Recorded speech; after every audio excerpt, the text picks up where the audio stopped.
sports all plays. Yeah. Hard sports all plays.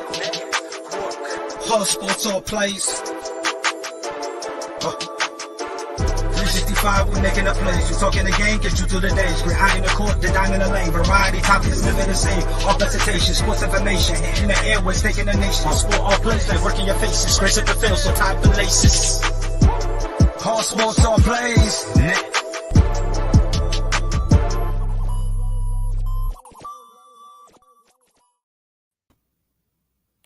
All right, what's happening, everybody? Welcome to the Around the Bases, Tuesday, March 21st, 2023. I'm Chris Gonzalez, joined by Dustin Reese. How's it going, Dustin? It's going, Chris. It's going. How are you? Not too bad. Could always be worse. A little bit of a rough start to the day, but it'll get better. Just how a little chihuahua thinks he has to walk under your feet all the time. But it'll be all right. Had a crazy baseball game last night in the semifinals. Mexico gets out to a lead, then Japan comes back. Mexico comes back, but then Japan comes back again. So Japan and the United States tonight. I was just seeing that Ohtani's not going to start for Japan. He's not going to start for Japan, but he is going to pitch. Yeah, I don't know if Japan's going to go with like an opener approach where they're going to go with a guy maybe 2 innings or one time through the lineup and then bring in Ohtani. But Ohtani said he's going to pitch, but before he pitches, he's going to put some runs on the board first. From what I was reading, they're going to start Shoto Imanga, and then they're talking about pitching Darvish some in the some for middle relief as well. Yep. And then Ohtani, of course. Yeah. Do you think the U.S. is going to have enough to stay with Japan? If they can keep it close until the relief pitchers get in, yes. But otherwise, I just don't think the U.S. is going to have enough pitching tonight just because of that game against Venezuela in the semifinals or the quarterfinals. Their pitching got all out of whack because they had to use multiple pitchers that they didn't want to use because they fell behind and had to play to win. And then against Cuba, they blew them out so they didn't have to use certain guys, but they still had pitchers that threw against Venezuela on Friday that they didn't want to use that I believe are still unavailable to throw today, and that could ultimately hurt them in the late games because some of those guys were your late inning relievers like Daniel Bard and Adam Ottavino and some of those guys. Yeah. Yeah, they're going to have to keep it close, but I think for them to win, they're going. What do you think? Probably going to have to score at least 6 or 7 runs, just because. Yeah, at least I think 6 runs to beat Japan tonight. That's what I was figuring. Me and Dad were talking about a little bit last night. I told him I said they're going to score at least six runs. I think just because Japan's going to score some runs. I would say. Mm-hmm. I thought Mexico was going to pull it off there, but they were living dangerously all night. I mean, I think Japan had bases loaded twice and didn't score no runs. So you keep letting teams get runners in scoring position. Eventually they're going to score some runs. Yeah, if you look at what Japan even did, I mean, some of the pitches that Japan was hitting, that's like a 1 in 100 chance that they're going to put that ball in play. And not only did they put the ball in play, they did damage with it. And I think that's what makes this Japanese lineup so tough is you can throw a pitch in the dirt or you can throw a pitch that you think is a perfect pitch, but the Japanese hitters will find a way to either make contact with it and foul it off or just make contact with it and put the ball in play for a hit. And I think that's the toughest part about this lineup is there's really no easy way to get any of their hitters out. No, and if they compound it, you can make it, like you said, you can make the perfect pitch and they make you pay. But then if you make a mistake, they're going to make you pay. So it just kind of compounds it because you can, like you said, you can throw a perfect pitch and they do damage. But then if you make a mistake, they can really make you pay.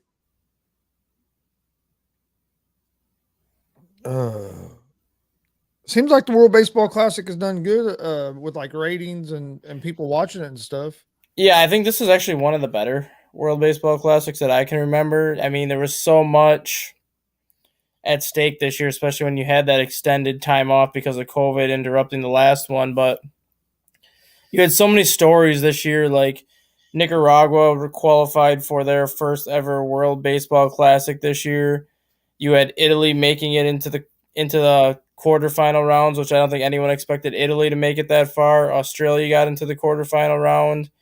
Cuba got to the semifinals for the first time since I believe the '06 World Baseball Classic. They made it that far. And because Team USA ended up beating Colombia the final day of that group, the pool play, Great Britain has officially qualified for the next World Baseball Classic. And that alone is a story in itself because 90% of that Great Britain roster don't even play baseball. They have everyday jobs. They had a story on one of the Great Britain pitchers, I think the night that they were facing, believe it was the night they were facing Mexico when they beat Mexico or almost beat Mexico. One of the pitchers on Great Britain is a brain surgeon who literally just throws baseball when they need a guy to pitch to hitters, and now he's in a World Baseball Classic getting hitters out. And then you had some teams like Dominican Republic and some other couple other teams that kind of maybe what everybody thought they were going to do in the World Baseball Classic kind of underperformed a little bit. I honestly think that the Dominican Republic was the biggest disappointment in this year's World Baseball Classic. You enter the Classic as the second ranked team in the world behind Japan. You're ranked higher than the United States. You put together arguably the best lineup in the World Baseball Classic when you look at who was in that lineup, and then you even have to consider that Vladimir Guerrero Jr. didn't even play because he got hurt a couple weeks into spring training and pulled himself out, so that lineup could have been that much deeper. And they did pretty much absolutely nothing. Yeah. And that, I think, was the biggest surprise and biggest disappointment in the World Baseball Classic this year was because that team was so loaded on paper, just hitting top to bottom, that I think most people predicted them to win the World Baseball Classic because they were trying to figure out how you were going to pitch to that lineup. Yeah, I thought they were going. I thought they were going to be one of the top teams. I thought, honestly, I thought they were probably going had a great chance of being in the championship game just because of the lineup they had. And then you could also argue that Korea was another big disappointment too, because coming into the tournament, this is the best team that Korea has ever fielded for the World Baseball Classic, and they're typically one of those teams that is always in the quarterfinal round. They're always getting in the semifinal round. That they just haven't been to the finals, and this was the best roster they've ever assembled, and they couldn't even make it out of pool play. That's crazy how baseball can be. You can think you have the best roster that you've ever had, and then not get the results that you are used to getting. But that's how baseball can be. That pitcher, Saseki last night for Japan. What'd you think of him? I thought he was pretty impressive. He's legit. There's a reason why his team is going to post him 2 or 3 years earlier than what teams normally post the Japanese free agents. There's a reason why this is going to be the most highly coveted starting pitcher in next year's free agent class among starting pitchers. And there's a reason why he's probably going to be, well, I mean, when Shohei signs his next contract, will get over $200 million, but he'll probably be the first Japanese-born player to sign a $200 million entry-level contract just because of his stuff alone. Guy throws 102 miles an hour, and the lowest I think he even touched yesterday was 98. But he's throwing 102 miles an hour in the 6th, 7th, 8th innings of games sometimes. Yeah. Yeah, I thought he was impressive last night. Definitely could see the potential and why everybody's so hyped up about him. Exactly. And we're only about 9 days away from opening day. 9 days out. I'm ready for that. So we got a lot of stuff going on with March Madness and everything, and now you're going right into regular season baseball. Yeah, I think my favorite part of the World Baseball Classic this year, and it's something that I've said numerous times when I've watched the World Baseball Classic, is this is the one event where players turn themselves into stars. And you watch what Trey Turner has done for Team USA just in the elimination rounds alone, and then what he's done in pool play. you got to have Trey Turner as one of the front runners for the MVP this year. You just have to. The guy single-handedly has pretty much carried Team USA when they needed a big hit. He provided it. He gave them the game-winning grand slam. He hit 2 homers in a game against Cuba. He leads all players in the World Baseball Classic in home runs and RBIs. The guy has proven that he was worth every single penny that the Philadelphia Phillies gave him this offseason. And then you look at the game last night. Randy Arozarena is a freak of nature.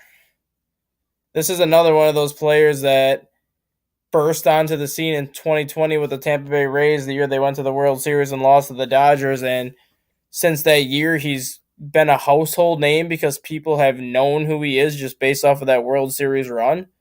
But I think this is really the first time that people outside of the Tampa Bay market or outside of the American League East market that get to see him play all the time. This is the first time that I think people actually got to see him play and what he's about. And he's another one of those players that you kind of have to put up there in the MVP conversation because the guy can do it all. Yeah. And then, Trey Turner's been excellent. Why didn't the Dodgers try harder to keep him? I don't think it was a matter of they didn't try hard enough to keep him. I just don't think he wanted to go back. And I think he made that. I don't know if he came right out and said it in those words, but a lot of people in Los Angeles and at Dodgers, like the Dodger camps and everything, felt that by mid-season of even last year, he already made up his mind that he wasn't coming back. Whether it's because he didn't like the pressure of being a Dodger, whether it was because he didn't like that whole Hollywood lifestyle. And we've seen that before, that players think it's all sunshine and roses when they go to Los Angeles, and then they realize that they can't handle that Hollywood lifestyle. Maybe that lifestyle is not the lifestyle that Trey Turner wants to have. Maybe he likes to be, I mean, I'm not calling Philadelphia or Washington, D.C. like quiet cities by any means because they're not. But compared to Los Angeles, Philadelphia and Washington, D.C. are very mellow cities. Maybe that's just kind of the lifestyle that Trey Turner wants to have, just living in a very mellow place where you can kind of mind your own business and you just get up and play baseball. Yeah, Turner's had a great World Baseball Classic. Goldschmidt hit the ball well as well. And Arenado. Yep. Mike Trout never really got going. He did. I think he was more of a factor in the pool play rounds than he's been in the elimination rounds. But in his defense, and this is more so kind of throwing shade at the Anaheim Angels for the most of it, how many times has Mike Trout made the postseason where he's been in an environment like this?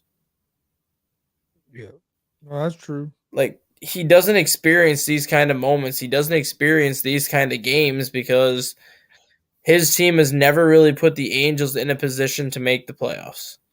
And now that he has that playoff feel and has that playoff atmosphere type of game, he thrived off of just pure adrenaline the first couple of games, which is why he was producing at the level that he was those first couple of games. But now I think you kind of see the pressure starting to get to him a little bit. He's starting to press a little bit, but he's still going to impact the game with more than just his bat. His fielding alone can impact the game. The speed on the base is just a lot of things that he does that is often overlooked can impact the game a lot. It could be interesting. Could get to see Ohtani versus Trout. And honestly, that's the matchup I think everybody wants to see.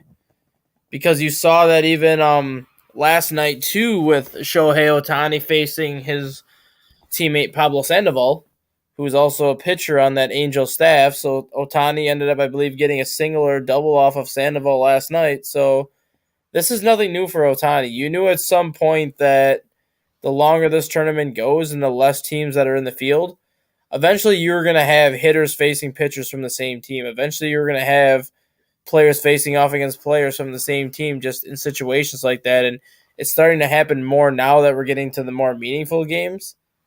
And I actually like that, especially if it does happen to be Trout versus Shohei. We're going to see who knows each other best.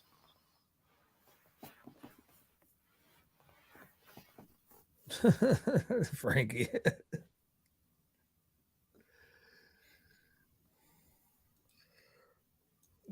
Yeah, I think it'd be cool to see Otani pitching the Trout. You don't get, like I said, it'd be the first time we ever seen it. You don't, and other than in situations like this, or maybe like the Olympics or something, you really don't get to see a whole lot of teammate versus teammate like that. Exactly. Yeah, that's Because even in the All-Star game, you're on the same side, so it's a chance to see matchups that you don't get to see. yeah. Frankie said he hoped you puked up your sushi this morning. My sushi was great actually, and so was the boba's tea that washed it down. Uh, I actually, made I I made actually, my I made my pick before the tournament started. I said it was going to be Japan and the U.S. in the final, with Japan winning it. actually had Mexican food last night. That's what I ended up having. But yeah, and then even yesterday, I picked Mexico because I just was the team I was kind of rooting for because I wanted to see Mexico and USA, but I knew it was going to be a tough game just from watching Japan play. But I'm hoping the United States can pull it off tonight. I kind of agree with you that they got to keep it close. I think they kind of need to try to score some runs early, kind of jump on them, get an early lead. That's kind of what I was about to say. The quicker they can get to Shohei, I think the better. Just because that means that Japan already went through Yu Darvish, that means they already went through their starter, and now they're on their third pitcher down the road, which means USA has either scored a ton of runs or USA has the lead and Japan's doing whatever they can to keep it close. And if So you I get, think the quicker they get to Shohei, the better. yep. The longer it takes them to get the Shohei, I think then the United States is going to be in trouble. Yeah, because if you give them the Shohei by the fourth, fifth inning, if you can give them the Shohei by fifth or sixth inning, Yeah, you're going to they're going to probably end up using 5 or 6 pitchers in that game. yeah, Where if you don't get the Shohei till the seventh or eighth, then they might only have to use one more pitcher besides Shohei, so they might only have to use 4 pitchers, and I think that'd be an advantage for Japan. yeah. And then the United States, they need their starter to go. What do you think? 4 or 5 innings?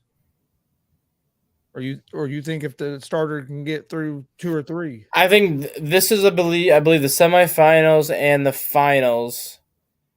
I believe the pitch limit's like 85 or 90.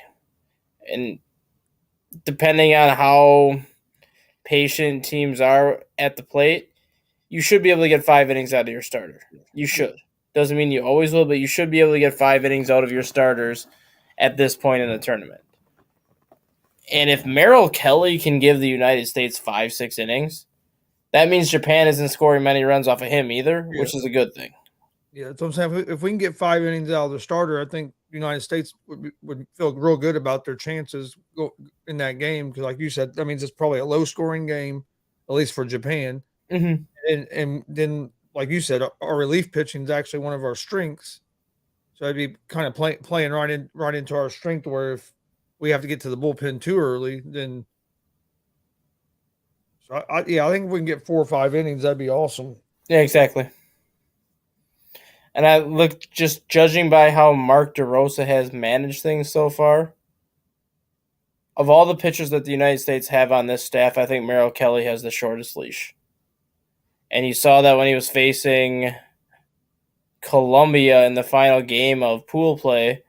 U.S. grabbed a 1-0 lead right away, but then all of a sudden, Merrill Kelly had absolutely no command in the second inning, absolutely no command in the third inning. Venezuela took a 2-1 lead in the third, and then he didn't come back out in the fourth.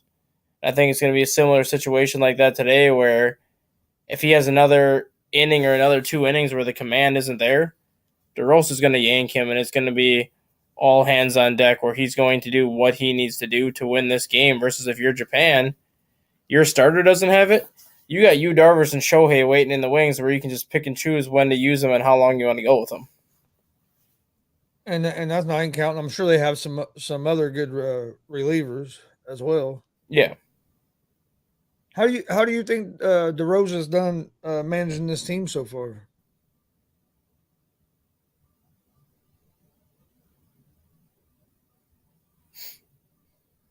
What do you think about DeRosa? How he's managed this team? You think he's done a good job? I mean, they made it to the championship game, so he's had to do decent. I think DeRosa's done about as well of a job as you can for a first year manager. But you have to look at the staff that he's assembled on that team. You have Andy Pettitte as your pitching coach, a multiple time World Series champion, a multiple time pitcher who's pitched in the World Series, who has no problem pitching in big games. These are the environments that he lived off of when he was with the Yankees in the 90s, and then he even pitched in the World Series with Houston in 2005. So these are just the environments that he's used to. Ken Griffey Jr., one of the greatest hitters of all time. Granted, he didn't have as much success in the playoffs or didn't make the playoffs as often as Andy Pettitte did, but he still lived in these kind of environments. He still thrived off of these kind of environments. And the hitters on this team, Trey Turner said it. Every single hitter in this lineup looks up to Ken Griffey Jr. Yeah. Anything that Ken Griffey Jr. has to say, the hitters just, it's all attention to him. They listen to him. Whatever suggestions he has to make, even if they don't agree with some of the suggestions he makes, they will listen to him and they will try whatever suggestions he wants them to make. Oh, yeah, you're talking about a guy that probably has the smoothest swing we've ever seen. And him not having some of the playoff experience wasn't all his fault either. You got to have some players around you. I mean, he did make the playoffs with Seattle though. Didn't they make it one year? Yeah, the 2001, which I believe was the year before he went to Cincinnati, and then he went to Cincinnati, and I think he made it once or twice with Cincinnati, and then he made it once with the White Sox. He had trouble staying healthy in Cincinnati. It seemed like he'd get off to a good start, and then an injury would happen. But did you see the video of him hitting at batting practice? Yeah, he was pounding the ball. And what is he? 50? He's in his 50s. He's 58. 58. He's got to be close. No, I was going to say he has to be close because, he has to be close to 60. And I saw some of that. He was pounding the ball. But like I said, he was one of them guys that was always cool. I mean, he was like the cool baseball player. When everybody looked at him, hat backwards. He was just. From day one, he was that guy, and he backed it up with his play on the field. Yeah, I think that's why so many of these young hitters gravitate towards him, because most of the hitters that the United States has on their roster, maybe apart from Nolan Arenado and Paul Goldschmidt, really never got to watch Ken Griffey Jr. play. It was more of their parents got to watch Ken Griffey Jr. play. Yeah, if you wanted to see him play, you have to go find like highlights from him on MLB.com or highlights from him on YouTube where you can see what he was actually about. But to know that your parents got to watch this guy play and just hearing the stories of how great of a player he was, and now you're actually on a team where he is your coach, that means a lot to a lot of these younger hitters.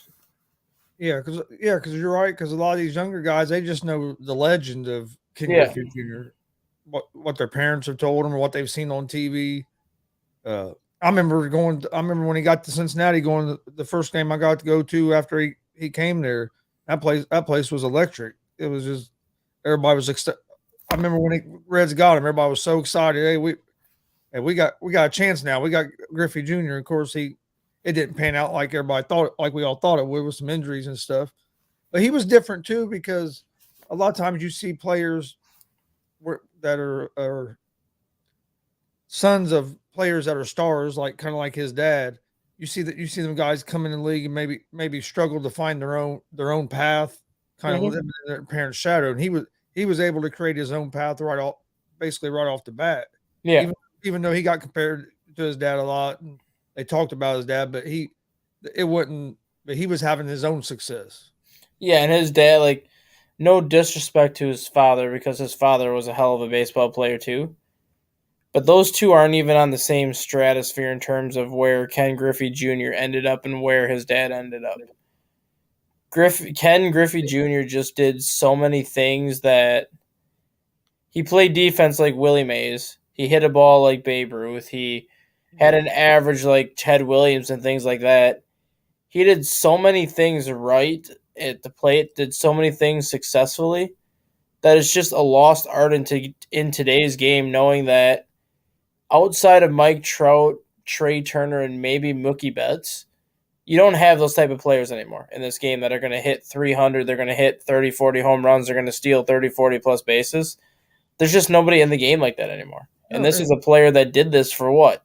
12 consecutive seasons and probably 14 of his 19-year career. He was doing that kind of stuff until the injuries piled up. I was gonna say he really didn't have many weaknesses. His biggest weakness was just the injuries. I mean, his biggest weakness was just the injuries, and then any elevated pitch because of his swing path. Yeah. But the problem was, before a pitcher could elevate that pitch, he would attack that first strike that he saw in a spot that he liked and did damage with it. So pitchers never really had a chance to really have the count worked against them where they could attack him in those weak spots because he did such a good job of exploiting a pitcher's weak spots by attacking early. If you look at, and like you were saying about his dad never got that level, I think his dad really done maybe had more experience than him was just with the playoff experience because he was some of the teams he was on. Yeah. Yeah, but play wise, yeah, he definitely surpassed his dad talent and play wise. Exactly. But it was always thought it was cool that he got to go and be on the same team with his dad and stuff. That always thought that was pretty cool. Yeah, I was a big Griffey fan. I think everybody was, though, especially if you were growing up in that time period. Because like I said, he was kind of the guy that made baseball kind of cool because he was one of the first. He's one of the first ones you started seeing in commercials and seeing everywhere. One of the first baseball players that they actually, I think they actually marketed pretty good. Yeah, I don't know why don't market Trout and these guys like that. And he was the one that started the whole wearing your hat backwards type of thing too. And now you see pretty much everybody at the home run derby wears their hat backwards. And that was because that's the trend that Ken Griffey started when he was doing the home run derbies back in the middle 90s at I believe Coors Field in Colorado in 95 or 96, whenever that home run derby was the first home run derby he participated in, and that was the one where he wore his hat backwards. And that was just something that he did. It's something that grew, and it's something that he just kind of carried on his entire career.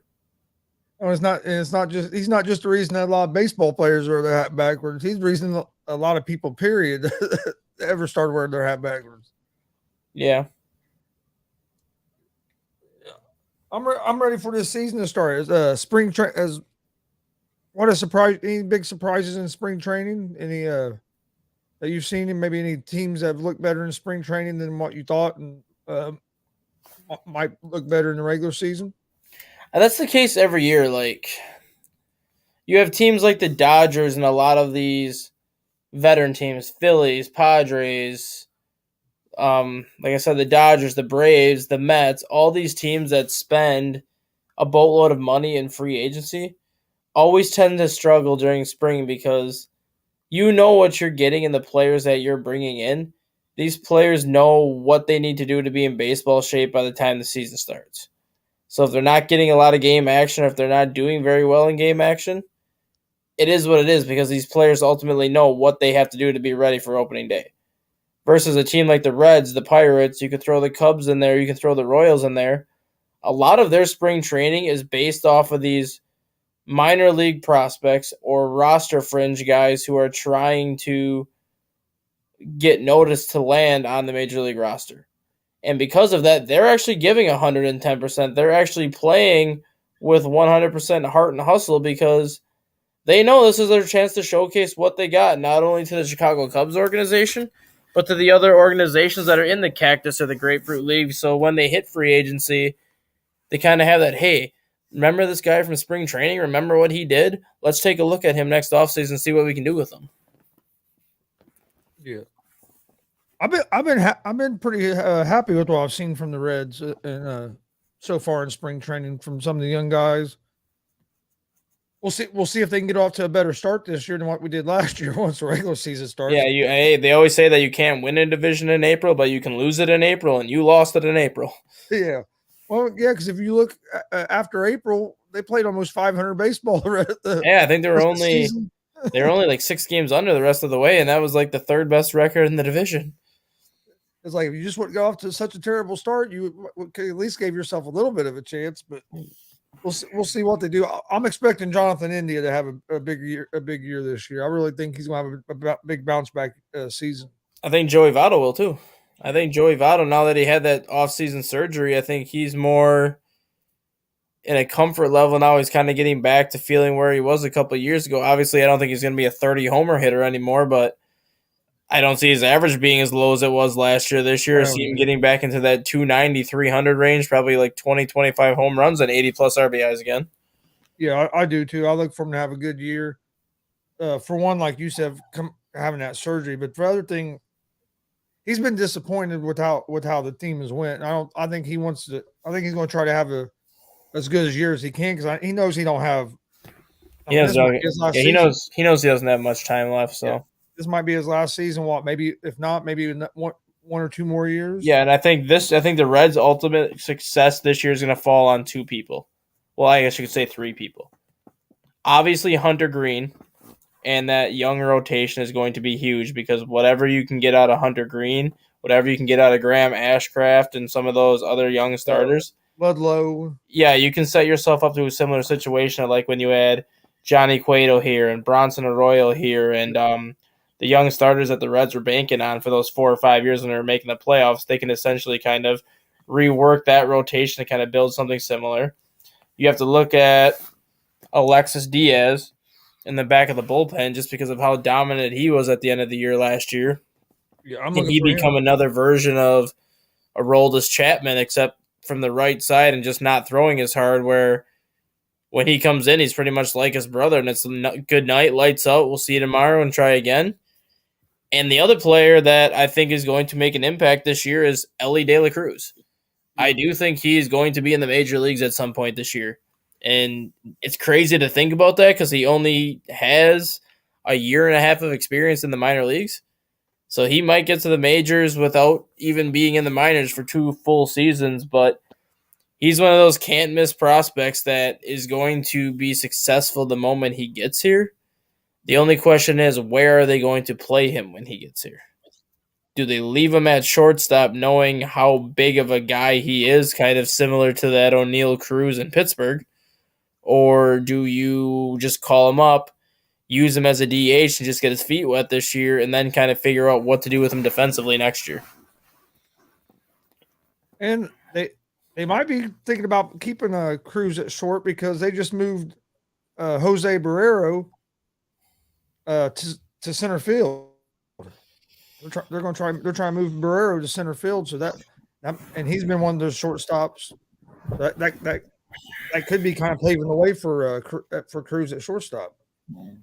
Yeah, I don't know why they waited this late to make the move to put Barrero in center field. Well, I think it had to do with Shogo Akiyami, who they got a couple of years ago in free agency, and they were expecting him to be like a great leadoff hitter. They were expecting him to be a great center fielder. It just never panned out for him, and I think that's kind of why they waited as long. They wanted to be as patient as possible with him because historically speaking, it does take Japanese hitters outside of Ichiro, because Ichiro and Shohei were not the norm, but it does take Japanese hitters sometimes 2 to 3 years to adjust to the American League game versus a Japanese pitcher tends to adjust faster. So I think the Reds were being as patient as possible with Akiyama, being like, if it takes you 2-3 years to figure out American pitching, by year 3, you should be the player that we expect you to be, and it just never happened. And I think that's why they made that move now, because I think they realized that Akiyama is not the player they expected him to be, which is probably why the Reds got him for as cheap as they got him for, and really didn't have to outbid anybody to get him, because you would have thought that if people really believed in his abilities, the Reds would have been in the running with a lot of other teams trying to outbid them, and they got him for what? 3 years at $12 million, 3 years at $15 million.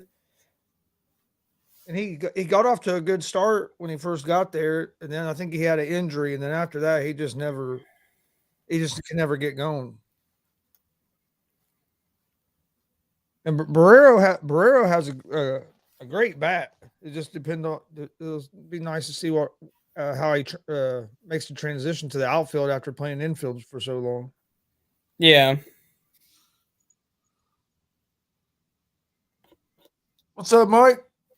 Hey, man. How you doing this morning? Well, I'm gonna keep it very appropriate. This is a family friendly show, but I'm convinced. Hey, and if I get taken, if I get swatted right after saying this, it is what it is. But the first day of spring was yesterday, and I haven't been able to feel my head since yesterday, and I'm congested, and I believe life is a simulation, Dustin, because somebody just clicked this button that said, "Hey, it's spring now," and now I'm all over the place. But I'm doing okay. This is horrible. It's still cold here. Oh no, don't get it twisted. It's cold. It's cold. It's cold as a mug, but them trees be growing or something. Oh, yeah. No. Did you guys get? We had snow over the weekend. Did you get snow up there? Nah. No, sir. I woke up Saturday morning. There's like 3 inches of snow on the ground. I was like, where'd this come from? We had some rain, but that was it. Oh man, Dustin, I wore this just for you, baby. The Griffey hat? Oh yeah, I didn't. My Team USA one didn't come yet, but I got this one counts. It does. What'd you think of that game last night? Dude, first of all, I already told Dustin when we were texting last night. I wish Seiya Suzuki was there because it would have been even more fun. But it was really dope to really see just a bunch of guys get opportunities that you normally don't see, and it was just a great comeback by Japan. I mean, first of all, that catch in left field by Team Mexico. I forget who made the catch. Randy Arozarena. That dude did not give two craps about what happened. He was stone cold, and I loved it, and I think it was good for the game. And I think, Mexican baseball has come in such a long way, and the fan base continues to grow every single time we do one of these World Classics. And I think it's going to be really interesting to see, what that might look like 10 plus years from now. And I think this was a big part of it. I mean, they showed out, they did their thing. Dustin said it. Dustin told me and everybody else prior, he thought it was going to be USA versus Japan, but there were definitely times where people were talking about like Mexico might take it all, and they really don't have a lot going on over there, from based off paper. But it's really cool. Trout versus Ohtani. I'm sure that's going to be super awkward, and that's probably going to be why Ohtani becomes a Cub next year, Gonzo. But it's definitely what happened. Did I say something?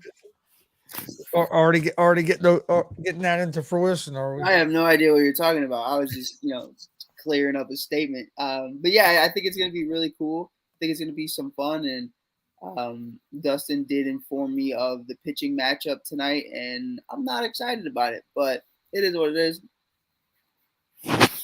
I'm at the point now too where if this event is going to take place every 4 years, like it does, kind of treat it like how FIFA treats the World Cup, where in the years leading up to the World Baseball Classic, do qualifying tournaments. Let other countries have an opportunity to try to qualify into the World Baseball Classic, because you have 16 automatic qualifiers as it is, and those 16 are already set now for the next World Baseball Classic. Do a couple of these qualifying tournaments the next couple of years and give 4 other teams a chance to get in, instead of doing what they did this year where you had a qualifying tournament in Panama and then the top 2 teams got in, and then you had another one in Germany and the top 2 teams get in. Do 4 qualifying tournaments in 4 different parts of the world and give multiple countries a shot to get in. Yeah, I think I heard, one group of people that was really adamant about wanting to be a part of this was the Philippines. I know a lot of my buddies who really want to be a part of it and would really love to see that come into fruition. And, Dustin, I'll be rocking with my team. Gonzo knows. Frankie knows. Frankie was calling me out earlier. I'm a big Italian over here. I still rock with Team USA, but the reason for that is because this Team Italy, just every single time they've been a part of one of these classics, just puts together some of the weirdest and randomest rosters you've seen. I think it's, a conversation of, listen, if you're not producing in these baseball classics, then you should be swapped out with somebody else. That should be a conversation of, hey, if the Philippines could, potentially run up your number, like you said, if you want to take the 4 worst teams from each classic and say, now you guys have to go up against these new countries and see who's going to take that new slot, I think that's a really fair idea. How did they I know Dustin earlier you said that Great Britain had already qualified for the next World Baseball Classic. Does that go by how you finished in this World Baseball Yes, Classic? the top. So because they expanded it to the 20 teams this year, it used to be the top 12 teams in the World Baseball Classic. So the top 3 teams in each pool automatically qualified, and then the other ones had to play their way in. Now it's the top 4 teams in each pool. So Pool A, I believe China was the worst one in that one, so they got to play their way in. Colombia's got to play their way in, which is a shock because Colombia is always a team that's in the World Baseball Classic every year. Nicaragua's got to play their way in the next go around, and I believe I can't remember who the one in Japan's bracket was that has to play their way in, but there were another. It might actually be the Netherlands just because that bracket was so balanced, and that's another team that historically has always been in the World Baseball Classics. Now you have 2 teams that are always in the World Baseball Classic, usually in the knockout rounds, that have to play their way in. Yeah, it's kind of cool. It's kind of cool when you really look at it. I also think Team Israel was completely awful, so I think they should definitely be in it as well. But that's the other one. Yeah, Team Israel's the one that's got to play the way in. Yeah, that was horrible. I was talking to Merv about that one, Dustin, and that was just unfortunate. One thing I enjoy about the World Baseball Classic, and this, I'll be honest, I haven't really watched a whole lot of it until this year. I got into it more this year, and was just the fans, the atmosphere, man. And that's what I've told people for the last several years. Like, to me, the best part of the World Baseball Classic, it's not baseball itself. It's just seeing how different people view the game in different countries.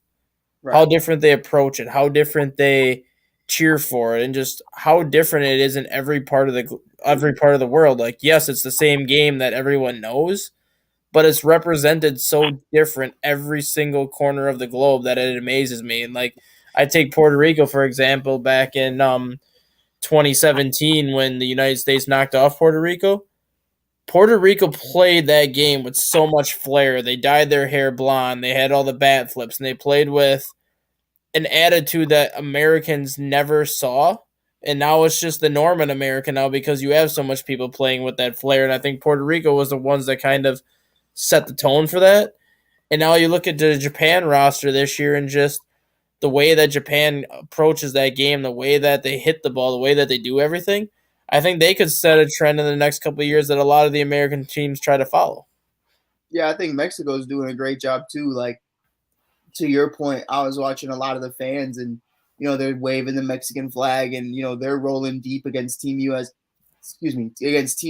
and they're even deeper than the fans at Team USA are. And I think, you're in Miami, so I think that's crazy to me.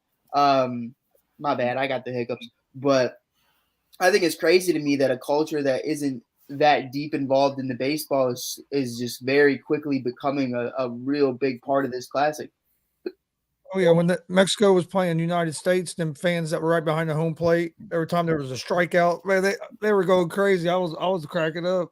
But it's kind of I don't know. I kind of compare it to almost like the little League World Series on steroids. Just the way you see all the different cultures of the different countries and stuff. That's one of the things I really enjoyed about it. For sure. Regular season 9 days away, Mike.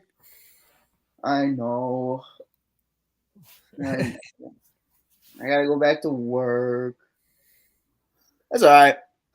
Yeah, it's gonna be fun. It's another year at Wrigley. Yeah, that's all I really got on that. another year at Wrigley. Another year at Wrigley, working every morning.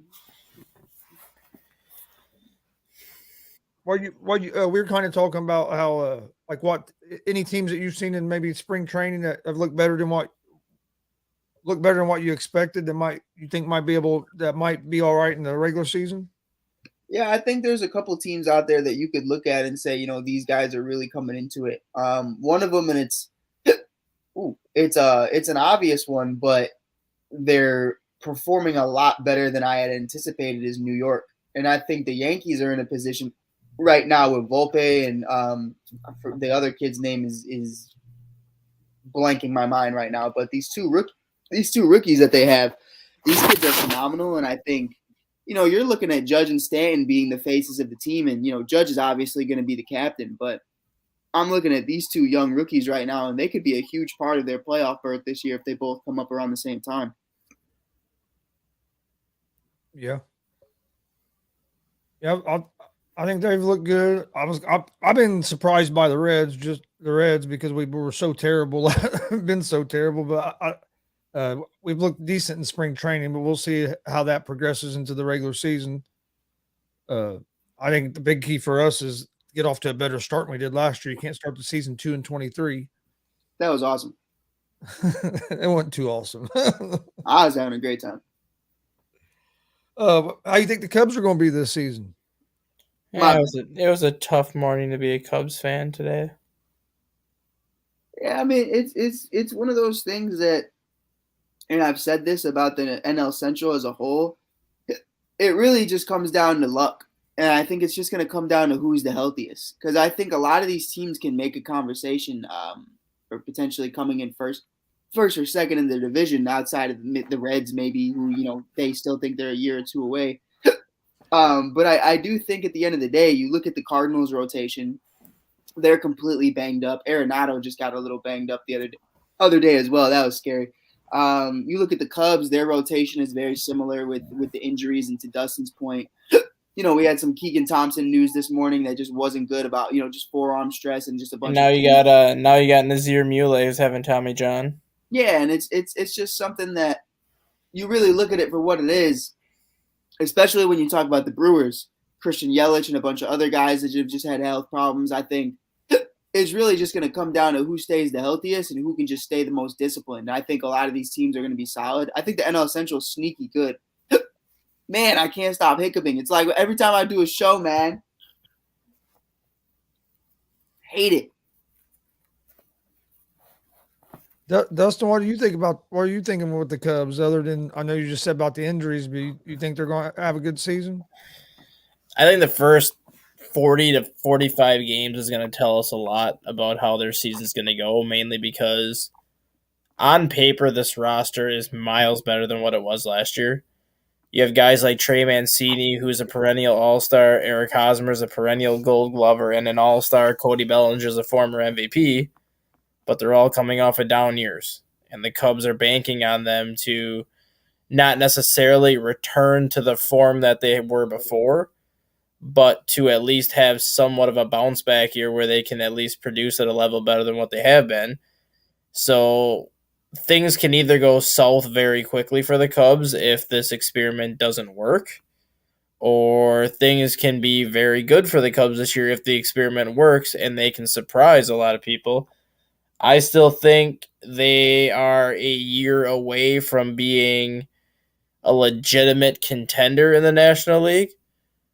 But when you take into consideration that you have the Braves, the Mets, the Phillies, most likely all making the playoffs, you have the Dodgers and the Padres most likely making the playoffs. And then whoever wins the NL Central, that's 6 spots accounted for, which leaves, in my opinion, 4 to 5 teams that are going to battle it out for that final playoff spot. The Cubs are going to be in the running for that final playoff spot. Now the question is, what good is that if you get kind of swept? And maybe it's a confidence booster heading into the next season, but I think they're an 84 to an 86 win team this year that's going to battle it out for that final playoff spot. Yeah, I think that's a good point too. And I think, I've said this to a couple people, and Dustin, and maybe I'm overstretching what it is. I don't mean this from like we're going to the NLCS again like in 2015, but I mean this is, I think we could sneak our way into the playoffs just like in 2015. You still got some young guys that are probably going to be here by the end of the season. Like, could I maybe? You said not like 2015. I said I think it could be like 2015. What about like 2007? Yeah, I think so, but because they were coming off of a bad year in 2005. They won like well, in 2005 they won like 83 games, but they still missed the playoffs. But then 2006 they won 73 games, and then in 2007 is when they went out and got Ted Lilly and got some of these other guys for the rotation. Then they ended up going, I think they were 85 and 77 that year and ended up winning the Central.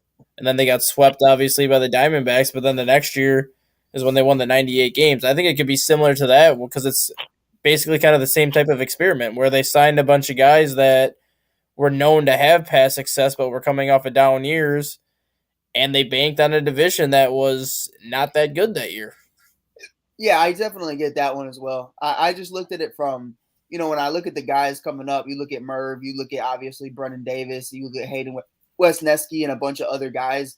I feel like it's just kind of that, the kids are really young right now. They're going to get an opportunity. You kind of put a few pieces like Swanson and everybody else around them, but it's not set in stone. Now, I believe when PCA comes up, when we get a couple more free agents next offseason, I think that's going to be a conversation of, okay, we're going into this season with high expectations and we're understanding that this is the mark and this is where we want to be. It's not just we want to win 85 games. And I think that's really where this season comes into play. Not as so much as, we're going to win 2 playoff series and get swept by the Mets, but, it's definitely going to be interesting to see what they could potentially do to shake things up in the standings. Now that you brought up Hayden Wesneski, I think we're going to get a very good idea of where the Cubs feel they are in 9 days. Because if you're comparing the spring training competition for that number 5 spot was Adrian Sampson, Hayden Wesneski, and Javier Assad. If you're basing the performances of spring training as to who's going to get that number 5 spot, not only does Hayden Wesneski deserve it, but Hayden Wesneski should be the number 3 in that rotation. Oh, I agree. I think Hayden. So if Adrian Sampson enters opening day as the team's number 5 starter, that tells you pretty much all you need to know about where the Cubs feel they are. Yeah, I think they look pretty solid. I think Javier has also had an amazing spring training. He just hasn't done it in spring training games. He's done great in the World Baseball Classic. He totally screwed over Team USA throughout 3 innings. So that was he's pitched good in the World Baseball Classic. Yeah, and he's pitching against great talent. So I mean, it's not like he's playing against Israel or Italy or something along those lines, or Great Britain. Like he was pitching against some of the best and really holding him down for several innings. So I'm really excited. They could have used him against Japan last night. I mean, yeah, but that's a whole different conversation. But I think the rotation is going to be very different throughout the season. Obviously, I think health plays a part of it as well. But I think it's going to be really fun. And obviously Kyle Hendricks is going to be coming back at some point. I have no idea what that's going to look like when he does. So I've been on board for this the last couple of years, and I'm going to say it again. I think realistically the Cubs should go with a 6-man rotation the first couple of months. I mean, I think it makes the most sense just because you have a guy in Adrian Sampson out of options. You have to keep him on your roster one way or another. And then you have a guy in Justin Steele. You have a guy in Hayden Wesneski. Justin Steele threw a career high in innings last year, but you're going to want to conserve his arm a little bit. Hayden Wesneski, you're going to want to save his arm a little bit, so go with a 6-man rotation to at least limit those starts earlier in the year. Yeah, I think also a big one is just like injuries. I think when you really look at it, Justin got banged up last year. Marcus missed a lot of time. Jameson Tyone missed some time. Kyle Hendrick missed the majority of the season. So I think a 6-man rotation kind of separates that, like you said. And, it's not what they're going to want. These guys want to get their innings. These guys want to try to get over 200-something strikeouts a year or something close to it. But I think it's the most beneficial thing for this team moving forward if these guys just kind of get another couple of days off. Especially when you have guys like Michael Fulmer, Keegan Thompson, and Alzolay in the bullpen, and based off of what spring training has shown us, Mark Leiter Jr. deserves a spot in that bullpen too. You have 4 guys that can give you 2 or 3 innings of relief out of the bullpen. So even if you go with a 6-man rotation and guys are struggling, you have another 4 guys that you can bring in out of the bullpen that essentially can be starters out of the bullpen. Yeah, definitely.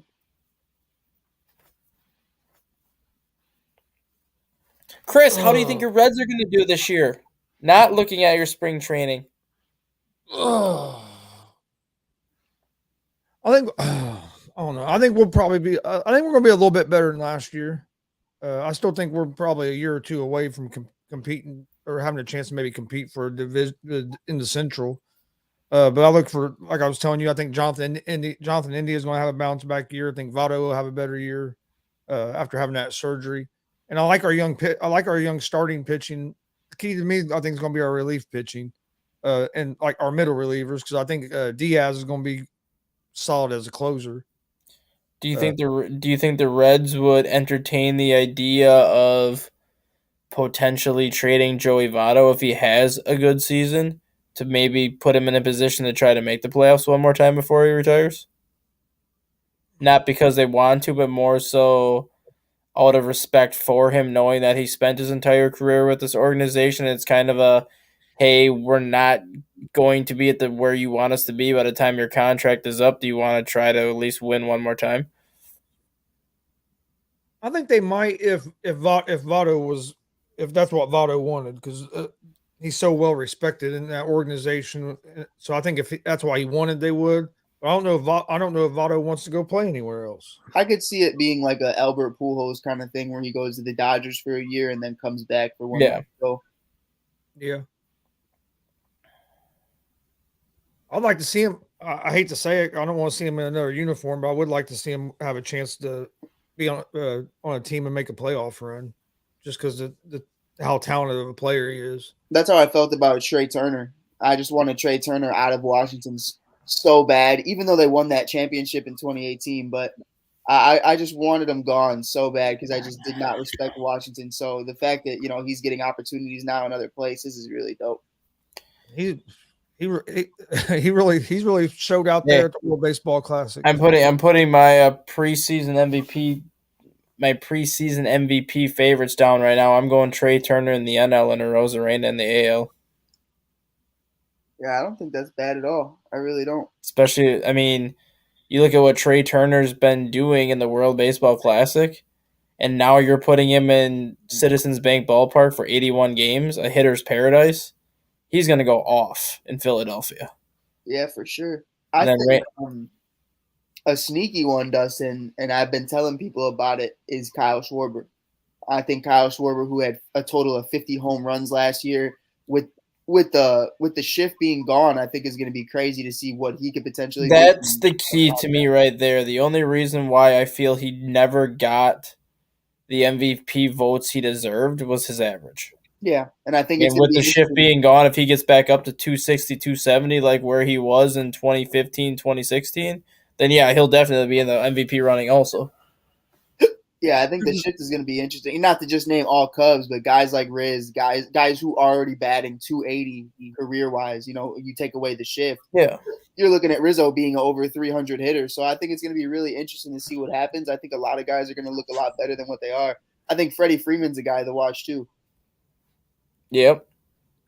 And with Schwarber, he hit 50 home runs last year, but it kind of went. It was like it kind of flew under the radar. You didn't hear a lot of him get talked about a lot.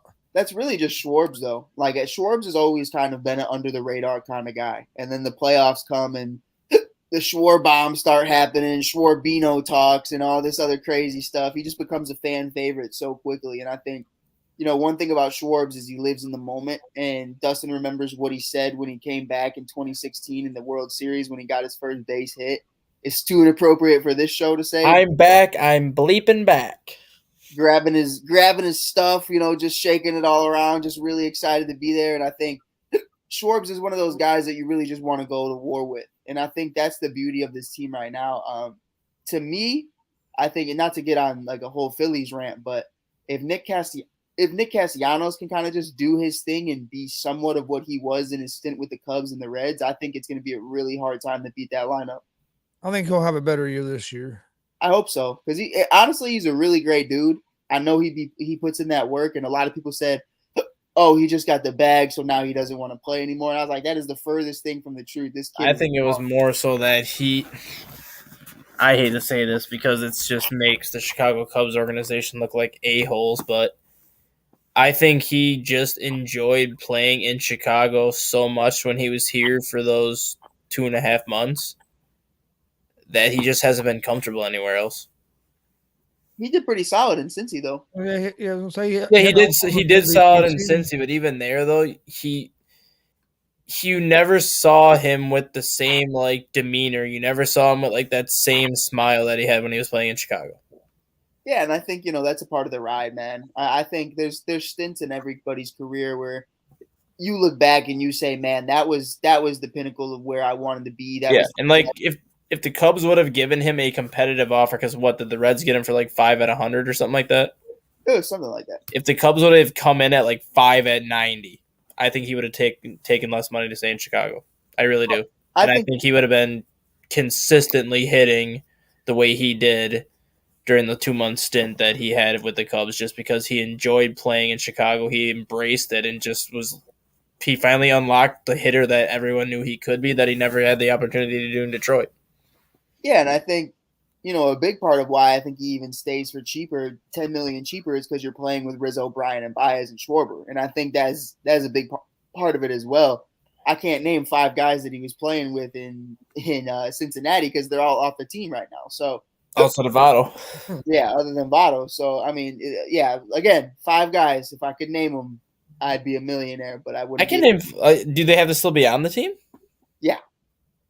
Oh, I was gonna say it was Tucker Barnhart, but he's in Chicago now. 100%. But yeah, I do think the thing with Nick is just I don't even know if there's 5 guys that are still on the team that was there when Castellanos was with the Reds. exactly, and they've lost Bauer, they've lost on Castellanos, they've lost out on a bunch of guys. Suarez, Scooter Jeanette.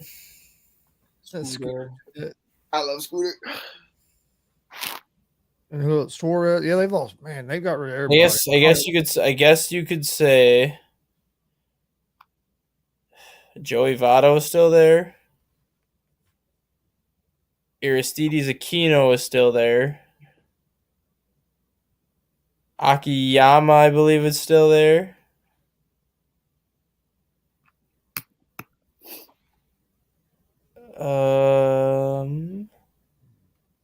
That might be it for the position players that are still there from when Castellanos was there. I'm sure there's probably a couple of pitchers that are still there that when Castellanos was there, but yeah, it's crazy, man. It's a weird. The Reds are a weird. I'm sure Gonzo can go on for hours about it, but they're just weird to me. I'm like, I look at them and I go, oh, they're about a year away, and then everybody leaves, and I go, all right, well, they're legitimately turning into the Tampa Bay Rays of the National League, except without the winning pedigree, where as soon as it gets to the point where they know they got to pay these players, they just send them away for nothing and say, we can't pay you, whatever, bye-bye. We're over a year away, but let's get rid of everybody, and now we're going to be they're literally turning into the Tampa Bay Rays of the National League just without the success. Pisses me off every 3-4 years. I bet ID Blue. You thought we looks like we're finally getting better, going to be able to compete, and then it's like, well, let's ship all our young prospects off. As soon as the guy starts looking good, let's get rid of him. See how many draft picks we can get for him.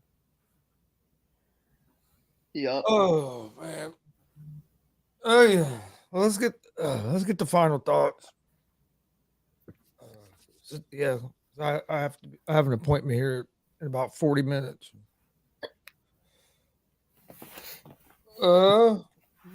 Dustin, what you got? As much as I want to pick Team USA to win tonight because they would become the second nation to win multiple World Baseball Classic championships, I'm going to go with Japan 5-3. I just think Merrill Kelly's going to be on such a short leash tonight, especially when you look at how poorly he performed against Colombia's first time out, that I think Mark DeRosa is just going to have him on such a short leash that the United States pitching depth is going to be tested tonight against Japan. And like Chris and I said before you hopped in, Mike, not only is Shohei available tonight, but Yu Darvish is also available tonight. So Japan has basically everything in their cards right now. They can go Darvish for 3 innings, they can go Shohei for 3 innings, and they can go another guy for 3 innings versus once Merrill Kelly comes out of that game, it's pretty much what is Mark DeRosa going to do at that point? Yeah. Mike, you got anything? Listen, man.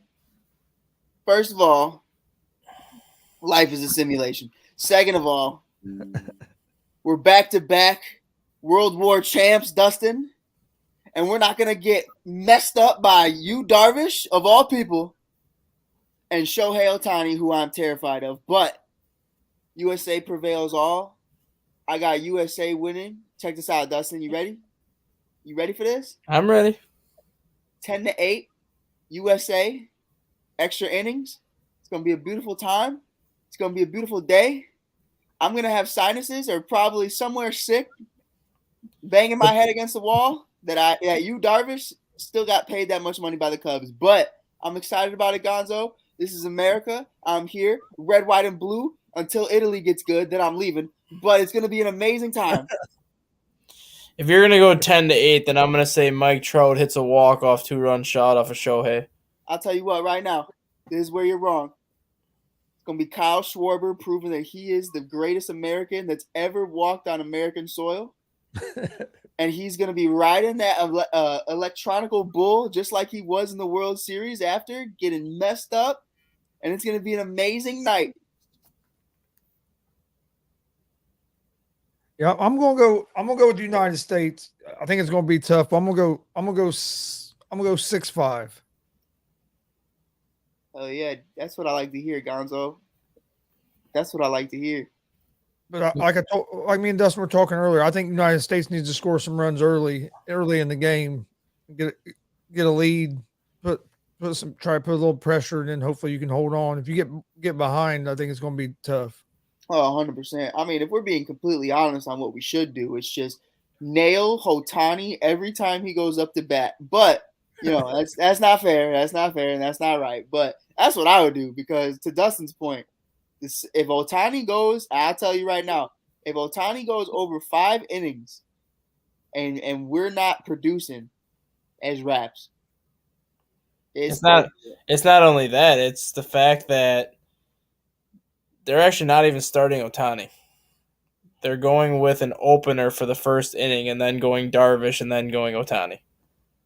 So the sooner you get to Ohtani, the better you have a chance to win because that means that you either have the lead and Japan is trying to keep it close by bringing in Ohtani, or that's pretty much their only option. But the longer it takes to get to Ohtani, then you're probably not going to get anywhere because if Ohtani comes in the 6th or the 7th inning, the game's over.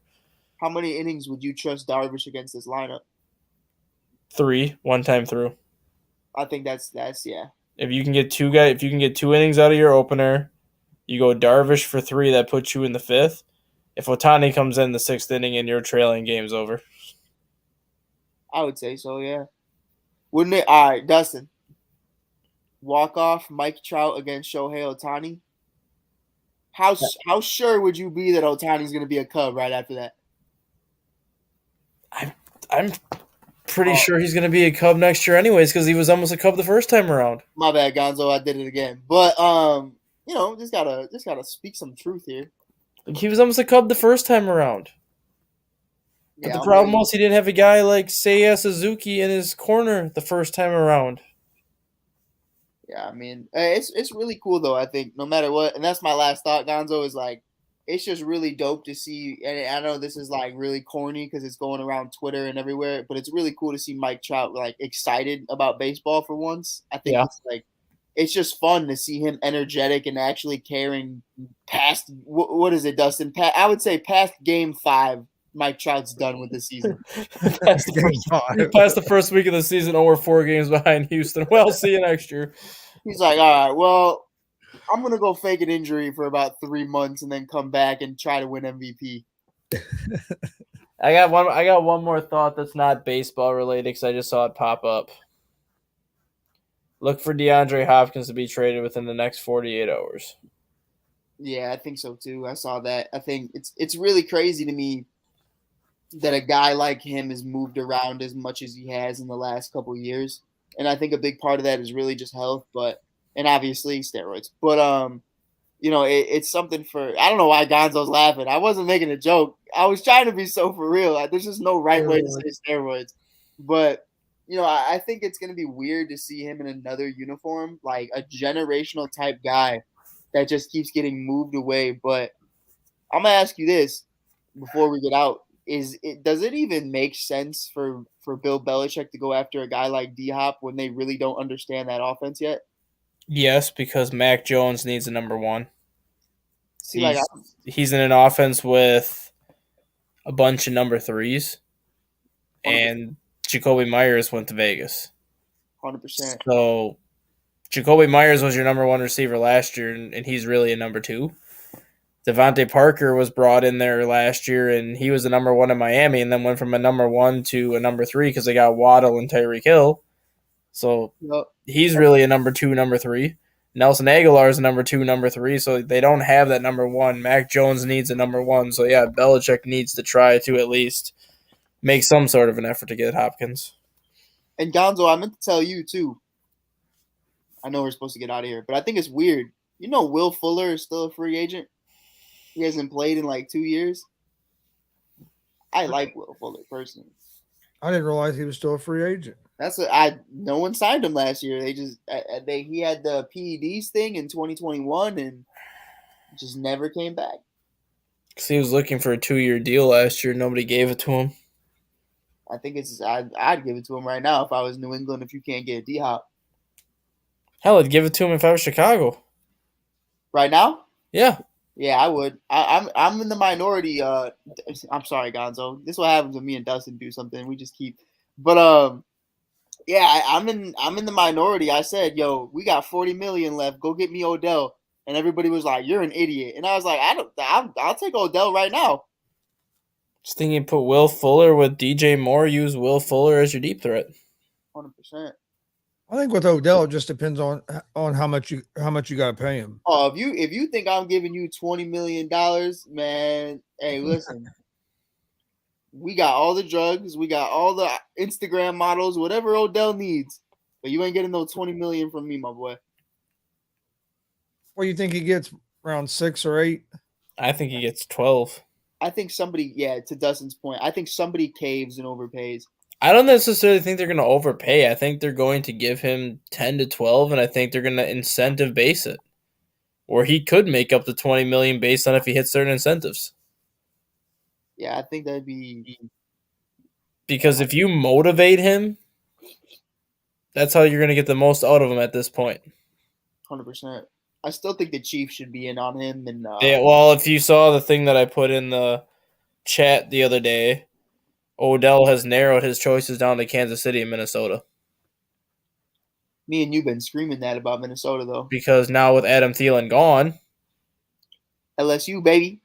You have a Jefferson and Odell as your 1 and 2 in Minnesota. It's LSU 2.0, Purple People Eaters back again. Just to come second in the division. That's crazy. Go Bears. Just to come third in that division with freaking Detroit. To be honest, you ain't lying. I said this yesterday in the afternoon show. Even if Aaron Rodgers comes back to Green Bay next year, Green Bay's going to have the worst roster in that division. Yeah, I think right now, I was talking to my buddies about it, and I don't think I'm out of pocket for saying it. I think 1 and 2 is interchangeable. I think it's either Minnesota or Detroit. I'm saying Detroit. I don't even think it's interchangeable. You look at how Detroit finished that year. You look at what they've already added. David Montgomery to pair with DeAndre Swift. They have Amon-Ra St. Brown. They're going to have a healthy Jameson Williams this year. They have the safety that Gardner, whoever they got yesterday. They added defensive line help. They got Sutton to help in the secondary. The only thing that Detroit is missing right now is a tight end because they gave Minnesota Hockenson. Yeah, and I still think that was weird. I just realized Gonzo kind of looks like Dan Campbell. But I do think, to your point, there are a couple guys that you named, especially Monty and Swift. I mean, those guys go hand in hand and dance together in the IR. So, I mean, I look at that. I look at the young wide receiver that obviously missed the majority of the season last year. Can he stay healthy? Amon-Ra was a little bit banged up. Can Jared Goff replicate what he did? I think there are a lot of questions, especially when you look at, it's a solid team, but every single year they start off horrible. And I think that's a Dan Campbell thing that he needs to address. And I don't think it was just completely the roster's fault because obviously towards the end of the year, that was a roster that was really making some noise. So I think it really. I think last year, though, I think they were figuring out how to win because if you remember the first 5 weeks of the year, They lost 42-38 to San Francisco. They lost by 7 points to the Eagles. They lost by, I think, 3 points to Minnesota. Like 3 of the first 5 games they should have won. They just didn't know how to win that early in the season. They started to defense figure was that out. terrible. Yeah, they Terrible. started to figure out how to win as the season went on. Yeah, I think it's going to be interesting. I think Jared Goff, honestly, Jared Goff's had me very tight-lipped too. Like, Gonzo knows how I feel about Jared, but, I think he's performed very well.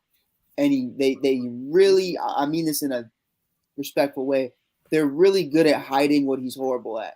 And I think that's really kind of the thing right now. Kind of like Kyle Shanahan and Jimmy Garoppolo is like just giving him all the weapons you can and just not asking him to be out of his comfort zone. And I think if they could just continue to do that, I think they'll produce over 30 points a game every game.